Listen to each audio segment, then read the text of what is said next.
சோதனையை எப்படி எதிர்கொள்வது? பிரபு ராமர் மற்றும் தாய் சீதையின் குழந்தைகளை நான் எப்படி தாக்குவது? உங்களிடம் எப்படி கூறுவது? சூரியனும் சந்திரனும் ஒளியை தரக்கூடியவர்கள். ஆனால் சூரியன் சந்திரனை தடுப்பதும் இல்லை, அந்த சந்திரனும் சூரியனை. அப்படியென்றால் நீதிக்கு வந்திருக்கும் சோதனையை போராக மாற்றிவிடாதீர்கள். நில்லுங்கள் அனுமன் அவர்களே.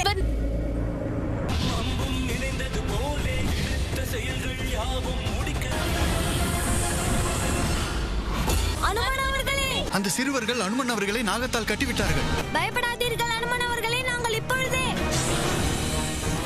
அவர் அழைப்பதற்கு பதிலாக எதற்காக வேண்டாம் எனும் சைகை காட்டுகிறார்.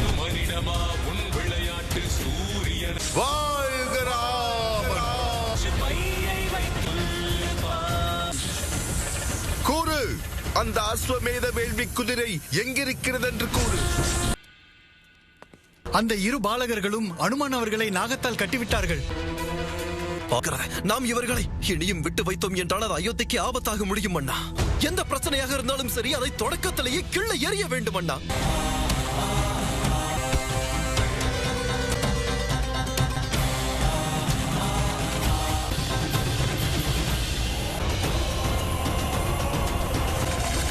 கவனமாக இருங்கள்.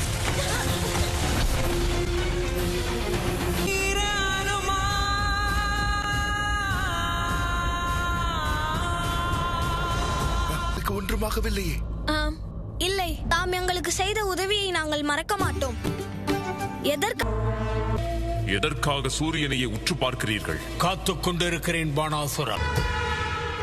உலகத்திலேயே மிக பெரும் வேள்வி அழிந்துவிடும். ராமன் எந்த கயிற்றினால் எல்லோரையும் கட்டி வைத்திருக்கிறானோ அந்த கயிற்றின் கடைசி நூலை அறுத்து விடுவேன். ராம ராஜ்யம் லவன் குசனின் கனவுகளும் கனவாகவே போய்விடும். நாளை விடியலில் இந்த சூரியனை சாட்சியாக வைத்துக் கொண்டு அந்த ராம ராஜ்யத்தை நான் அடியோடு அழித்து விடும். அந்த வேள்வி குதிரையை இப்பொழுதே கொன்று விடலாம். ராமன் ராவணனை அவ்வளவு சுலபமாக கொன்றானா?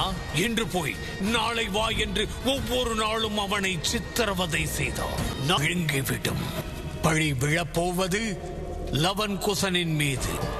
அதை தெரிந்து கொண்டு ராமன் வேறு வழியின்றி தன்னுடைய கரங்களால் மகன்களை மரணத்தின் வாசலுக்கு அனுப்புவான். அந்த நாகம் மாயமாகிவிட்டதே.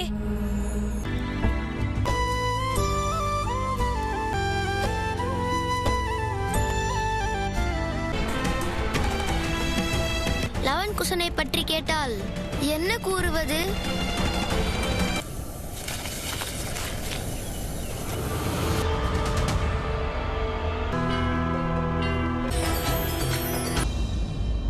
பார்க்க முடிகிறதா? என் எதிரில் இருப்பதையும் மறைந்திருப்பதையும் என்னால் காண முடியும். அண்ணா, இவர் கூறுவது எதுவுமே விளங்கவில்லையே. நான் அவனுக்கு தென்பட்டு விட்டேனா?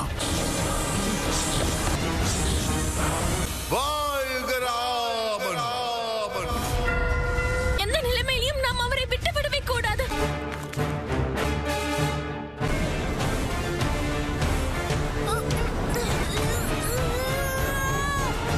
அருகில் இருப்பது அடர்ந்த காடு மட்டுமே.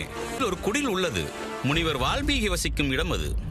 குடிலை நோக்கி நான் செல்கிறேன். புறப்படலாம் சாரதி. லட்சுமணா, வனதேவிக்கு விவரம் தெரிந்தால் அவ்வளவுதான். மிகவும்